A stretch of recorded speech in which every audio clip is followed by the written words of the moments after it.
Statistics approximately, statistics have told us that kids that are being brought into this world, or that are being birthed into this world by this process, which is IVF, are more intelligent. They have retentive memory more. That is what scientists told us. So when you look at it in that measure, don't you?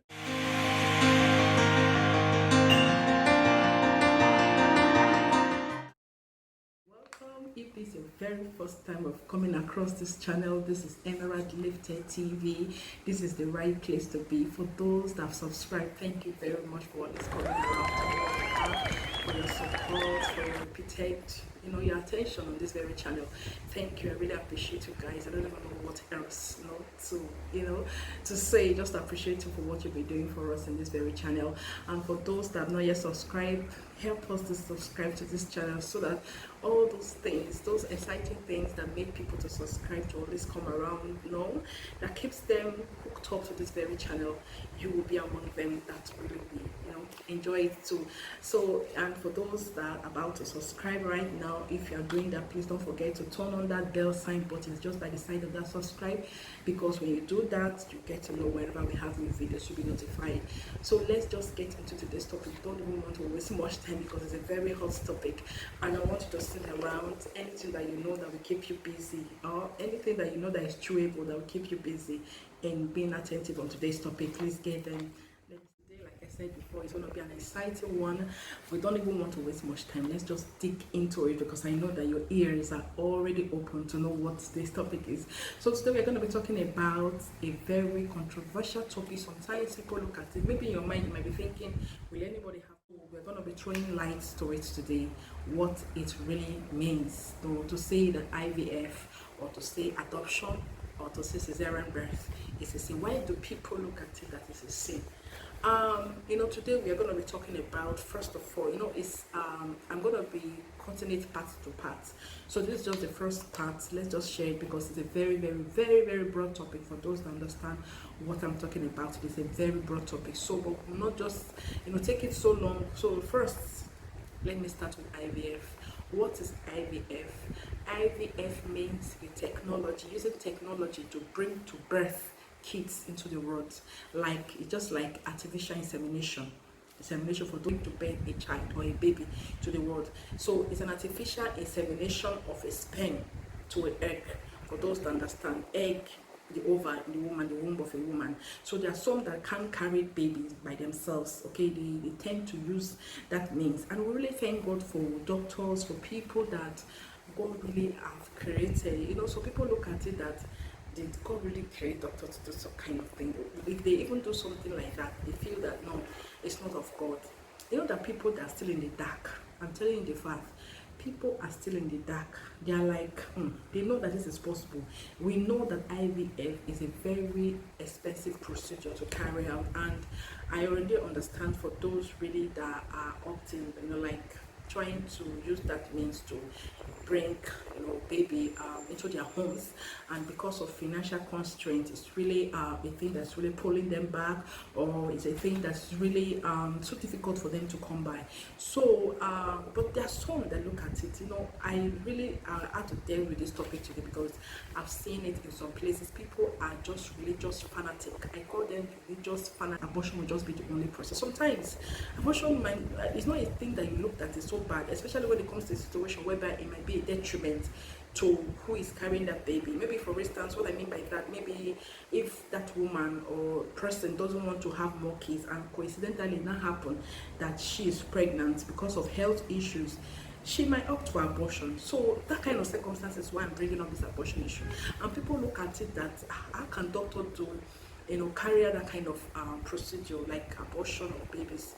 But if you know that you are into that, you are not of age to carry baby, like to bring to birth of child, like young girls. I'm talking about young girls. You're not of age to bring baby into this world. Don't just opt for abortion. Don't even think of even going even to the process of being pregnant, not to talk about abortion at all. So we don't want to talk about that. So today I'm just trying to just direct my attention to that abortion, just to make you understand and to see how you can really relate to what I'm talking about today. So people look at like IVF, that is the same. In your mind, you might like, who will even be that kind of person in this very generation that we are, that say that IVF is a sin. Yes, people still look at it as a sin. Even in fact, a lot of people that have the money to carry out, because we know that IVF is a very expensive procedure. It's not everybody that can go through that process. Why? Because of financial constraint. We know what that really means, okay? And sometimes it's not even 99 or 100%, okay, perfect, or 100% the thing that might come out well. Sometimes a lot of the couples, a lot of couple, or a lot of people have even done it severally. Like it might even take them 2 times or 3 times or countable times before suddenly, if God really helps, one will just come up, and it will just be a miracle that they're able to bring a baby into this world through that means. But there's some people that look at it as a sin, or even when these kids have grown up and maybe their parents, because with our parents, we're not supposed to be hiding some things. I'm talking about not at their little age, okay? When they have grown, you're not supposed to be hiding some things that she or he or that very child is being brought into this world through this means. It's an insult, sometimes an insult to this kid. So it's better you start them at a very little age. People look at it that IVF is a sin. IVF is not a sin, my dear. IVF is not a sin, and we know there are a lot of advantages and disadvantages of IVF.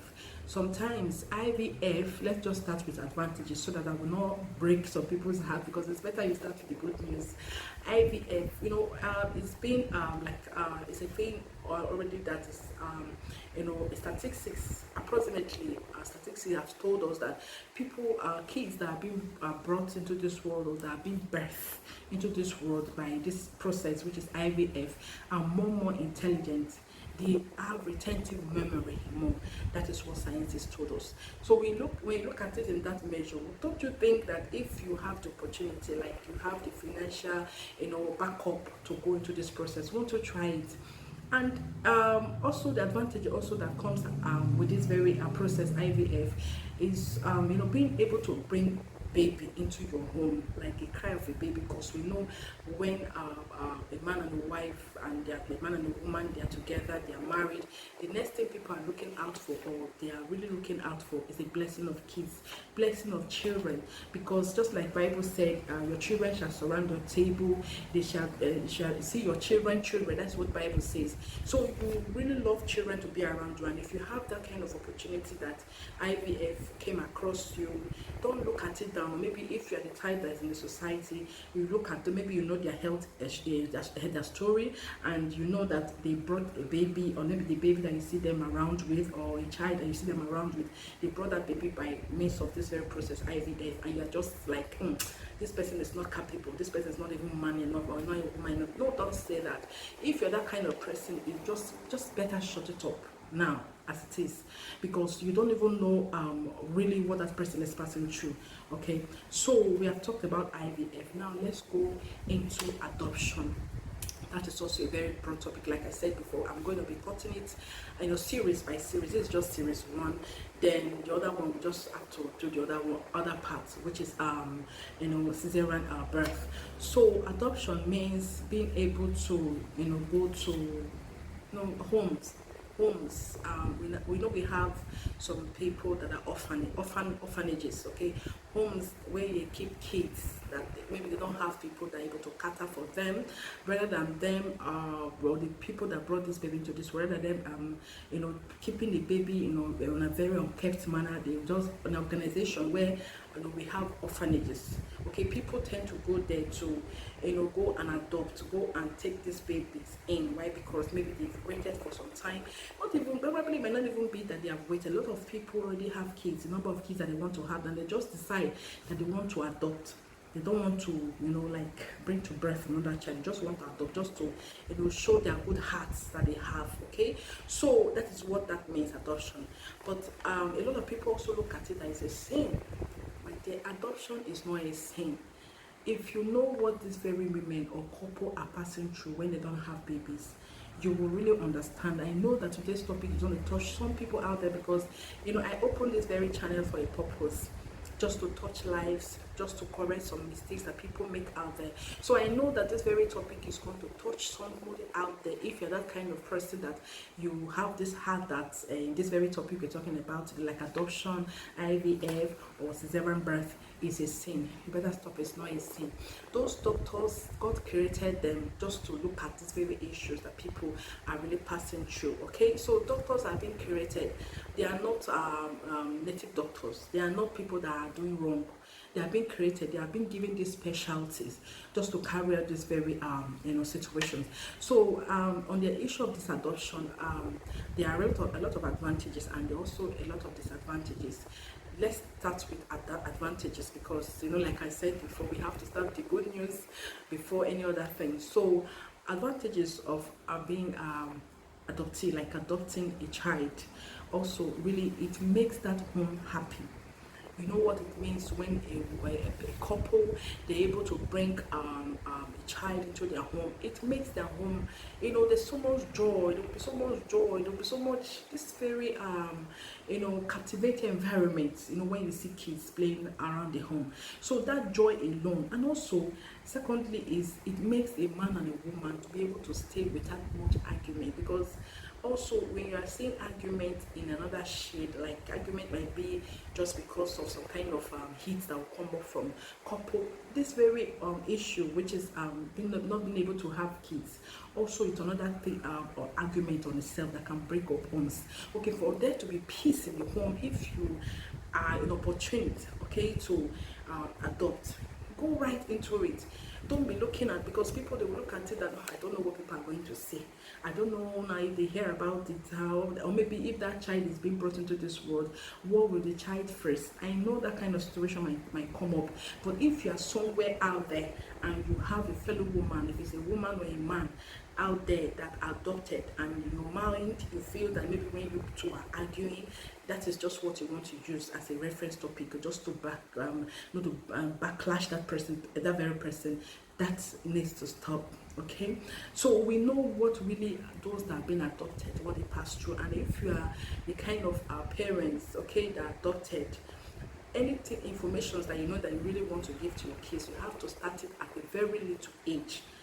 Start it, just tell them. I'm not talking about a very little, I mean being little like means maybe when they are 5 years. I'm talking about at least from 10 years. At least 10-year-old child already know a lot of things. Okay, tell them. It's better you start them young, because some of them will go to school and some other kids might just be using it as an insult, maybe trying to pull them down. Maybe they send it to like kids now, by the time they are playing, their argument that will come up, then these fellow kids might, or maybe people that around might just understand. So it's better you just give that information to that kid at a very little age, that baby, and you have to create that environment, you and your husband, okay? Be around that child, talk to that child, pray about it first before you do. I know a lot of people are afraid, and that is also why I'm going to be talking about disadvantages also of disadvantages. I'm not trying to say that it's in a bad way. If you really are and you're concluding that you want to go for adoption, not because I'm saying disadvantages, you understand why I say disadvantage. It's not a disadvantage. In fact, there's nothing like disadvantages in it, okay? And why I say disadvantage, just because for instance, I know there are some families, there are a lot of hits, like when it comes to properties, and maybe the man and the woman are not able to bring their kids, and they will now go to this orphanage home and get a male child, okay, that will inherit the name of the man. And if the two man and wife, they decide to come together to conclude that they want to go and adopt, don't be thinking in another negative mind, like your mind might be telling you that what about when you now die, what would the family members now do, well, how would they now share the properties? Don't even go there. I know that a lot of them, even there are some that have already grown, and maybe coincidentally by the time they're talking about sharing of the property in the family, the parents or the people that own the property, like the parents of that very child, are already gone, and nobody's there to talk about it to the child. So that's why it's very important that if you are going for adoption, don't do it at the back. What I mean by back business, do it public. Go to some, there are a lot of organizations, where we have paperwork. Just allow paperwork to be done. Finalize everything, let it be with paper, so that, because we know that some of this child or children, or some of these children that have been adopted, sometimes they might just want to, that is just another disadvantage, okay? They might just want to go out there to go and look at the family, like where they are from, and all those that. So it's better you just tell these very kids at a very, like from 10 years, like I said before, let them know they are adopted, let them know what it means, just show this love. And that's why it's also good that even while before you start telling that child that he or she has been adopted, it's better that you love that child. So people have taken this adoption issue to, something else. They just adopt these children and they start, meddling. What I mean by meddling, like treating these children like slaves, or maybe making them to be sex workers, or making them to be slaves, doing housework and those stuff. So these children, show them love, so that at least that love should just be there in that first years of their life before they get to that 10 years, so that when you're talking to them, even the mind of them, even going to look for their birth family, where they are from, or their family where they are from, or where they emanated from, won't even come to, even if at all they even feel like doing that, they will go and return back to you. Okay, so that is another thing. And the last one is Cesarean birth. So I'm just trying to break it up. It's 2 series, so I'm going to start the second series on our next one. So the next one is Cesarean birth. Cesarean birth, people take it as sin. In fact, this one, we have to break it into many parts. Okay, so women have even died in the process of not opting for cesarean birth. What is cesarean birth? Cesarean birth is using instruments, using instruments like surgical instruments, surgical operation, okay, to bring baby, to pull out baby from the womb. And we know what that process is. We know what it takes. There is nothing like, in fact, for me, I just look at it, there is nothing like disadvantage there. If a doctor, for instance, you find out that you're already on the cross line, you're already nearing death, that very birth of that child is so complicated, and the doctors are not opting for you to go for a cesarean birth, nothing should stop you. In fact, some people are even taking this Christianity to another level. They tell you that God promised them. That is just their own. They will tell you God promised them that they are going to bring this baby into this world through normal birth, through vaginal birth. So there's nothing like using cesarean birth. Okay. So if you are that kind of person, please, this is a new age. Bringing baby into this world through cesarean birth. There is no. In fact, anybody that tells you that is a sin, that person is the devil itself. These doctors are created for a purpose, like I always say. They are created, God created them. If they are given these special skills, it's for a mission, it's for a purpose. Okay, I know there are some doctors, just because like in Africa, where I'm from, Nigeria specifically, a lot of people, doctors, they want to make money with it, like these private hospitals, they want to make money, and they know that that very patient, pregnant woman being brought into their ward can bring this baby normally, like vaginal birth. They just want to opt for cesarean birth, right? Because they want to make money. I'm not talking about that. If you are the type of person, in fact, a time will come, you might be doing that business. They say monkey will go to the market, and one day will come, monkey will not come back. You might be doing these things and you feel that you're making money. A time will come when you start paying back of what you have done. So we're talking basically on for those that really know that they cannot bring this baby into this world naturally, like normal birth, like vaginal birth, opt for cesarean operation. Okay, even there are even some mothers that are set in their mind that the fact they cannot deal, they know that normally, they know in their mind that if they're asked to push this baby vaginally, they can do it, but they just want to opt for cesarean because they want to be safe. Okay, so there's nothing like disadvantage. The only disadvantage in fact, there's nothing like disadvantage in cesarean birth. It's just the time that you will heal. That is just the only thing. They are the same. Even there are some that even on the time when doctors have to tell them to push, and they're not able to, and they are planning to take the pregnant women to surgical room to bring this baby out. Even in the process of even bringing this instrument for surgical operation, you just see the mother pull that baby out just naturally. It can happen coincidentally. So you don't know. All right, even there are some they are afraid of even signing, because they have this signing and papers that when you are going for a cesarean operation, if you sign the paper, they are scared of their life. Just put God first. The safety of the mother and the child is so very important. So don't look away. And even if I told you the type of person that maybe you are the woman that later was able to successfully bring this baby into this world, you don't know what God have done for you. Just count yourself as a blessed woman. Don't look at yourself down. Maybe after you have brought this baby into this world, and maybe in the same world you saw a woman that vaginally brought a baby into this world, and you are in the same world, and you are looking at yourself that you are not a woman enough. Even people will even tell you your face. Some of them, even their mother-in-law have even told them that they are not women enough. Don't just, that's rubbish. Just take it away from your mind. You are alive and your baby is alive. Okay, that is what that matters most. So there is nothing like a sin. This very three parts of this thing, topic today, that IVF, cesarean birth, and adoption. Nothing like a sin. People tell you there's a sin. They just want to kill you before your time. Anything that you know that will make you happy, just opt for it. Opt for it. Okay, so we don't want to go long, because I said before that this is just series. This is the first series. We're going to be going on the next series, on the next one. So I love you very much, you guys. Thank you very much for staying back with us even to this very time. And if you like what we share here in this channel, like I always say, please share us out, like us, and also